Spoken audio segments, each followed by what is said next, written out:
I don't remember this guy from Generation 1 at all. Hello, my baby. Hello, my honey. Hello, my ragtime gal. Suddenly you kissed my wife. Baby, my heart's on fire. The new line of Transformers figures for this year are starting to limp their way onto shelves near my realm. Say farewell to the War for Cybertron Siege line, and say hello to War for Cybertron Earthrise. So called because the story arc is for when the Transformers were on, you guessed it, Earth. The Generation 1 cartoon storyline had the Transformers crash landing on Earth, lying in stasis for millions of years, then improbably waking up and assuming Earth-style vehicular modes so that they could blend in better.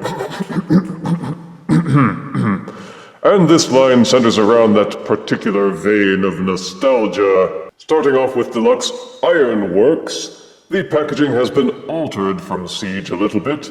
The black light gimmick of hidden Cybertronian writing is no more. Instead, the Cybertron letters are subtitled above the character's name, and seems to be a straight-up translation.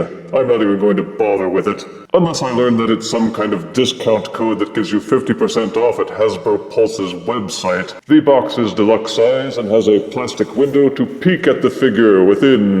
The line's title is below. Up on the side is the line's new splash painting showing off many of the figures that we will soon be seeing, and a shot of the Autobot ship cratering onto the Earth's surface. The robot and alt mode are profiled on the back, as well as how to interact this figure by connecting them to other figures in both the Earthrise and Siege lines.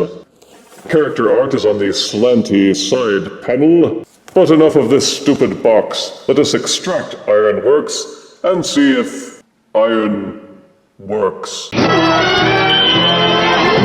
Out of box, Deluxe Ironworks comes with his instruction booklet. Each box in the Earthrise line comes with this transparent red cellophane. And the people at Hasbro Pulse even tossed in a pack of Transformers playing cards into my shipping container. Good for them. And this is Ironworks in his alt mode, which is billed as a modular battle station. Ironworks is a robot that's made from several detachable pieces.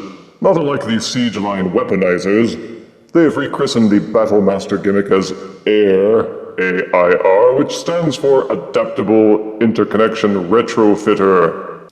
In the short term for this figure, it means that I can't really show off the accessories, because Ironworks' entire body are his accessories. The only thing that didn't connect directly to the figure was the red little patch. For each box in the Earthrise line, with a special back to the packaging, take the red window and put it over this section and it will reveal a secret message, which in this case is Velocitron. Ooh. The instruction booklet now contains the tech specs for each figure, done out in Cybertronian writing which I have grown weary of hammering out. Presumably the row on top are the numbers 1 through 10, so Ironworks stats are 4, 8, 2, 8, 9, 8, and 10 respectively. Thankfully, they seem to have discontinued the Siege line gimmick of placing, naming, and giving stats for each accessory in the instruction booklet, which allows us to go straight to inspecting the actual figure. Ironworks alt mode looks like some kind of oil derrick. The colors are gray and black with some dark gray and a few pieces done up with yellow. The Earthrise figures seem to have at least as much detail in the sculpting as the Siege figures did, and Ironworks has plenty of ridgy, liney bits all over him, so he doesn't look too flat. The coloring is mostly well done, although you can tell that the yellow parts were painted over darker colors. For alt mode features, Ironworks has a swiveling crane, with articulated joints, and a hook that won't tilt. He has a number of ramps and ports. These ramps are molded with these special teeth, which are designed to connect with other figures in the Earthrise line, and also some of the Siege figures like leader Astrotrain. And of course, Earthrise carries on the Siege line gimmick of having a number of 5mm ports and pegs, into which you can still plug all kinds of cross-line accessories, including Battlemasters, Prime Masters, Titan Masters, and smaller ports for plugging in Fire Blast accessories. The obvious flaw is that this battle station is very small. Even Micromaster figures have trouble fitting onto this platform section, and larger figures like Voyagers or even other Deluxes, forget about it.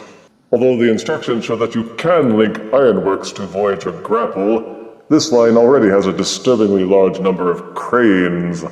To transform Ironworks, you must take him apart, again similar to the Siege line weaponizers. First, pop off the crane. From back and underneath, pop off this little post which holds up the back section. Then take the entire crane derrick section and unpeg that from this yellow section. This little post thingy also disconnects and unpegs from the side. This gray part connected to the yellow section of the ramp untabs and pulls off with difficulty.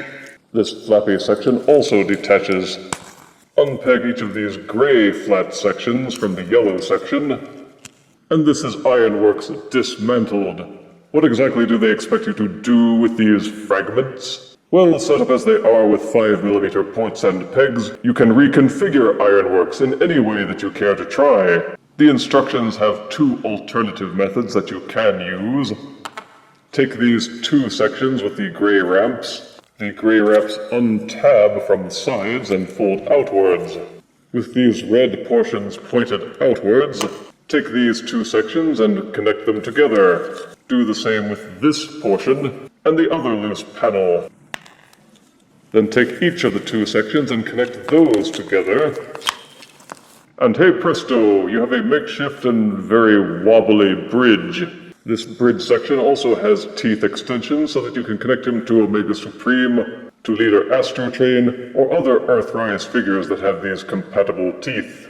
Using Siege Skytread as my perpetual guinea pig allows us to demonstrate other configurations listed in the instructions, and that is that these individual pieces can be used as weaponizer accessories.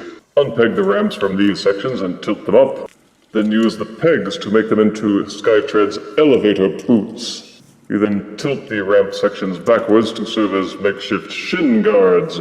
Take the derrick section and unfold it. It accordions outward to form a kind of steam shovel. Slip up this peg at the side, then peg it into the side shoulder of any figure to serve as a weapon.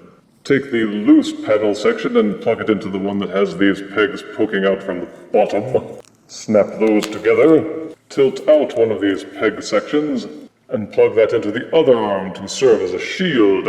And I guess you could also tilt it upwards and flap it in to be more protection. These sections pry apart and become hinged. Fold the section up and rotate it out so that this peg section can be tilted forwards.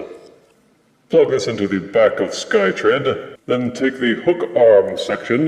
There is a peg hole at the back. Plug this in, and he has a kind of fold-over claw weapon. This small weapon section plugs into this one to serve as an extra gun accessory. Yes, I know it's not very good, is it? Fortunately, you can rejigger things any way you like using the many ports and pegs which are scattered all over each figure. But wait, there's more. You can also take these jumbled parts and transform the whole thing into a robot. Take these sections. Each one has a section that unfolds from the back to form a shin. Take the ramp section that has these foldy pegs underneath it, fold them both down, and plug the legs into them. Take the scoop/derrick section, fold this peg back down, then re-accordion the shovel portion to become the robot chest. Flip up the robot head from underneath. The robot body and the back section of the leg each have a peg and a hole that connect. Align those and push them together. Take this loose gray panel and plug these holes on the back into these pegs on the robot back. This yellow section that folds together now unfolds to become one of the arms. You can see the robot fist down here. This peg tilts to the side, and the arm plugs into this hole. Take the crane section. This peg will plug into the side.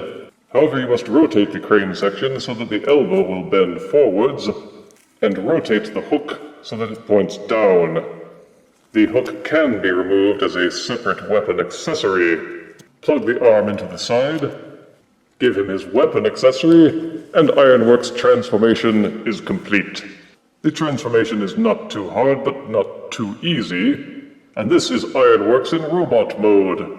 He has an industrial kind of look, not unlike a Constructicon, though the yellow is now more prominent, and there's some red thrown in on the shins.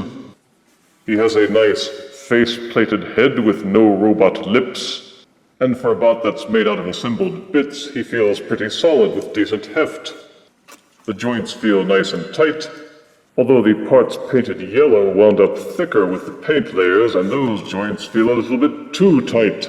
The colors are gray and black with some dark gray, and a few pieces done up with yellow. The Earthrise figures seem to have at least as much detail in the sculpting as the Siege figures did. And of course the A.I.R ports are still open and scattered all over the figure, so you may plug in Battle Masters, Prime Masters, Titan Masters, Micro Masters, and Fire Blasts. So Ironworks can be loaded out in any way that you care to attempt. For articulation, Ironworks' head will flip backwards a little too easily, and also rotate from side to side. There is 360-degree rotation, but it seems to stick about halfway through. Each shoulder is pegged in and will fall out if you pull on it too hard, but it will rotate 360 degrees and also splay outwards. The elbows are double jointed and will bend 180 degrees. There is also an upper bicep swivel for both the regular arm and the crane. The waist rotation is limited. There is only a little hinge setup that allows the waist to swivel slightly from side to side, but it's better than nothing. Each leg will kick forwards and backwards with 360-degree rotation except for all the bits that get in the way. You may swivel the leg where it pegs into the shin, and each leg will rotate backwards until you start to bump into things. Each foot will tilt outwards slightly. The feet are a little hard to tilt because of the ramp panels, and the head won't lean forwards, but you can get a lot of good poses out of Ironworks, and you can't fault the engineering in that regard. For size comparison, here is Deluxe Class Earthrise Ironworks, next to Siege Deluxe Skytread. Here is Deluxe Earthrise Ironworks, next to Siege Voyager Ape Face. And here is Earthrise Deluxe Ironworks, next to Siege Commander Class Skyfire, aka Jetfire. This first figure I have from the Earthrise line doesn't feel far removed from the Siege line, but they are part of the same War for Cybertron trilogy, so that can perhaps be forgiven. Positives are that the robot mode looks cool, has good detail and colors, strong articulation, and the alt modes are loaded with functionality and the potential for interactivity, which was their intention all along. All of his modes are compatible with Fire Blasts, Micro Masters, Titan Masters, and so on, and have the added ability to connect to others to form playsets. Negatives are that his playset is really small. The bridge mode is hard to keep level. Sometimes connecting the ramp sections takes a bit of muscle. The yellow painted sections are unevenly colored. The feet are a bit hard to tilt, and the hook itself is frozen at one angle. The weaponizer armor mode is a bit goofy, but this is certainly a strong start to the Earthrise line, and I give Deluxe Ironworks 7 out of 10 deaths. Now I'm off to see if he can be used to add 2 scoops of raisins to my bran. If you refuse me, honey, you lose me, then you'll be left alone, oh baby, tell them all, and tell me I'm your own.